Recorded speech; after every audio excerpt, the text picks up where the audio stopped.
నమస్కారం. బ్రహ్మంగారు శతాబ్దాల క్రితం చెప్పిన భవిష్యవాణి 2025లో ఏం జరగబోతుంది?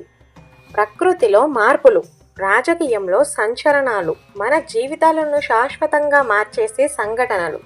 ఈ సత్యాలను తెలుసుకోవడానికి సిద్ధమా? ఈ వీడియో చూసే ముందు ఒక లైక్, జై శ్రీరామ్ అని కామెంట్ చేయండి. మీరు ఇచ్చే చిన్న లైక్ నా ఛానల్ గ్రోత్కి ఎంతో సహాయపడుతుంది. బ్రహ్మంగారు చెప్పినట్టు 2025 నుండి ఖచ్చితంగా జరిగే సంఘటనలు ఇవే. బ్రహ్మంగారి కాలజ్ఞానం ప్రకారం 2025 జరగబోయే 5 భయంకరమైన సంఘటనలు. బ్రహ్మంగారు చెప్పినట్టు 2025 మార్చి నుండి ఖచ్చితంగా జరిగే 5 సంఘటనలు ఇవే. బ్రహ్మంగారి కాలజ్ఞానం ప్రకారం 2025 సంఘటనలు ఇవే. కలియుగంలో రోజులు గడుస్తున్న కొద్దీ బ్రహ్మంగారు తన కాలజ్ఞానంలో చెప్పిన విధంగా ఎన్నో విషయాలు జరుగుతూ వస్తున్నాయి.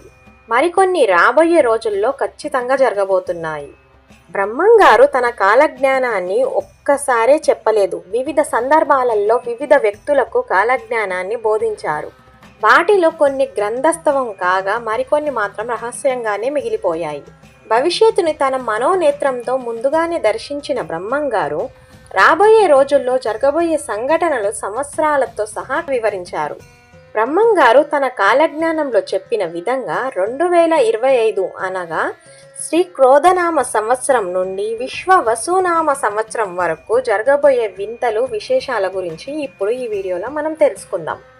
2025 ఫాల్గుణ శుద్ధ పాడ్యమి నుండి ప్రపంచ దేశాలలో కల్లోలాలు చెలరేగడం ప్రారంభం అవుతుందంట. చిన్నగా మొదలైన కారు చిచ్చులు దేశాలనే భస్మపటలం చేస్తాయంట. అగ్రరాజ్యం వింత పోకడలతో చులకన అయిపోతుందంట. యుద్ధాల వల్ల బంగారము, ముడిచము ధరలు విపరీతంగా పెరిగి సామాన్యులకు అందుబాటులోకి లేకుండా పోతాయంట. కాసు బంగారం 1,00,000 రూపాయలు దాటిపోతుంది. ఈశాన్య దేశాన కొత్త రోగం ఒకటి పుట్టి చడీ చప్పుడు లేకుండా చాప కింద నీరులా దేశాలకు మొత్తం పాకిపోతుందంట. 2025 సెప్టెంబర్ నెలలో భారతదేశానికి తూర్పున ఉన్న సముద్రంలో సుడిగాలి ఒకటి పుట్టి అది ఉప్పెనలాగా విరుచుకపడి తీర ప్రాంతాన్ని మొత్తం అతలాకుతలం చేస్తుంది. ఒకవైపు ప్రజలు తుఫాను వరదలతో అల్లాడిపోతుంటే మరోవైపు కొన్ని ప్రాంతాలలో తాగడానికి చుక్క నీరు లేక తీవ్ర దుర్భిక్షాన్ని అనుభవిస్తారు. 2025 శ్రీ విశ్వాసనామ సంవత్సరం ఆషాఢ శుద్ధ అమావాస్య మొదలుకొని దేశంలో కొన్ని వింత సంఘటనలు జరగడం మొదలవుతాయి.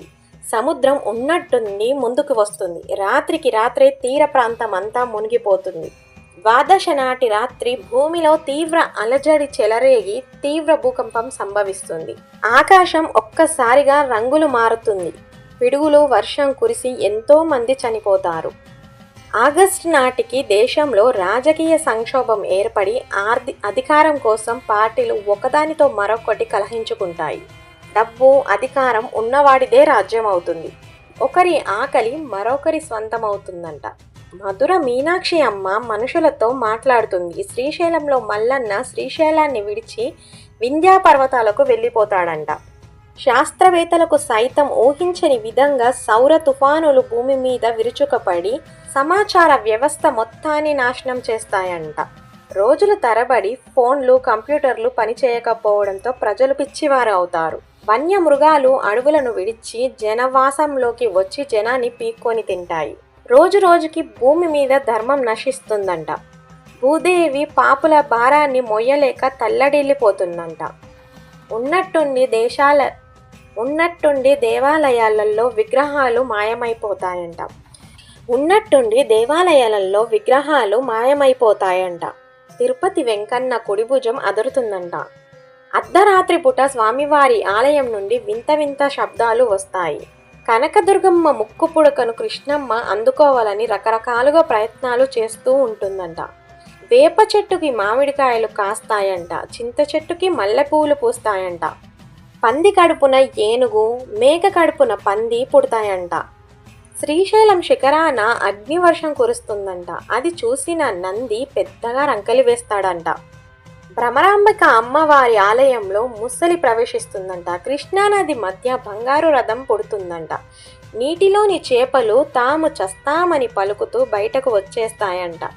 అంతరిక్షం నుండి రహస్యంగా భూమిపైకి వచ్చిన గ్రహాంతర వాసులు మానవులతో కలిసిపోయి ఒక్కసారిగా విధ్వంసానికి దిగుతారంట. భూమి మీద నుండి వేరే గ్రహాలకు వలసలు వెళ్ళిపోతారంట.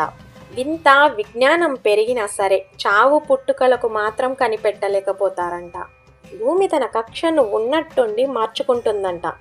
వాతావరణంలో ఉన్నట్టుండి పెనుమార్పులు సంభవించబోతున్నాయంట. భార్యలను భర్తలు, భర్తలను భార్యలు ధనం కోసం వేపుకు తింటారంట. వేప చెట్టుకి అమృతం పుడుతుంది. ఆలయంలో అపారమైన నిధి నిక్షేపాలు బయటపడతాయంట. యంత్రాలు మనిషిని తమ చొప్పు చేతుల్లో పెట్టుకుంటాయంట. రోజురోజుకి కలి విజృంభించడంతో ప్రజలు ధర్మాన్ని విడిచి విచ్చలవిడిగా ప్రవర్తిస్తూ ఉంటారు. దేవాలయాల్లో పూజలు లేక మూతపడతాయంట. ఇలా కలిపురుషుడు ప్రభావం రోజురోజుకి పెరిగిపోవడం, దుష్ట శిక్ష రక్షణ చేయడానికి తను వీరభోగ వసంతరాయల అవతారంలో 100 మూరల ఖండాన్ని ధరించి తెల్లటి గుర్రాన్ని అధిరోహించి పాపాత్ములను చీల్చి చెండాడుతూ పుణ్యాత్ములను రక్షించి ధర్మస్థాపన చేస్తానని బ్రహ్మంగారు తన కాలజ్ఞానంలో వివరించారు. అలాగే విశ్వవసునామ సంవత్సరంలో వృక్షాలు నాశనం జరిగి కూరగాయల కొరత, ఆహారం కొంత ఏర్పడుతుందని బ్రహ్మంగారు చెప్పారు. ఈ వీడియో కనుక మీకు నచ్చినట్టయితే ప్లీజ్ ఒక్క చిన్న లైక్ చేయండి.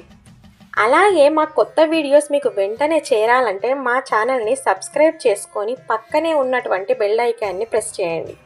ఈ వీడియో మీకు నచ్చినట్టయితే జై శ్రీరామ్ అని ఒక చిన్న కామెంట్ చేయండి.